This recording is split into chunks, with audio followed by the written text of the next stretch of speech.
Although primarily used by law students to describe hypothetical situations and arguments, it's not uncommon to hear the term moot point in other conversation. It should be stressed immediately that it is not mute point.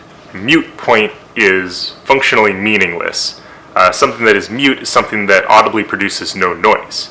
A point, first of all, doesn't produce noise on its own. It is the speaker making the point, and the point is the noise. Secondly, it being mute would mean that it isn't being said, and a point that isn't said ceases to be a point at all, doesn't it?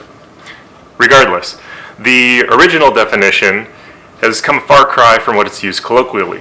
Commonly, in context, you can mean it to be basically something that's irrelevant. It's already been decided, so there's no point in arguing it further.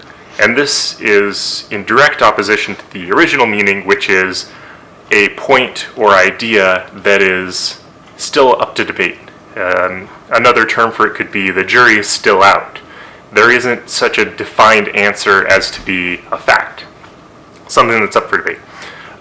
But since this is primarily used in hypothetical situations that don't really have any practical bearing, that leads to the second definition, which is an idea where it may be up to debate, there may still be some questions surrounding it, but it doesn't have any practical purpose. It's ultimately and functionally irrelevant to discuss because it doesn't really have any bearing on the present situation. So, for example, arguing about President Trump's legitimacy, just to inject some controversy here, that would be a moot point because although there may be some questions that you have, it is functionally irrelevant because President Trump is our president. He was duly elected by our electoral system, and so that's a fact. So practically speaking, it is irrelevant to argue about that because it doesn't change anything, but maybe jury's still out. I don't know, you still have some questions.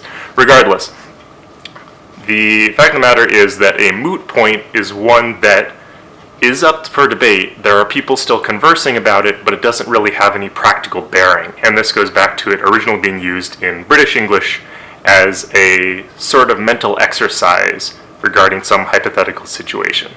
Kind of short episode today, but hopefully we're all on the same page and enjoy using your moot points correctly as you discuss them with your friends. See you later.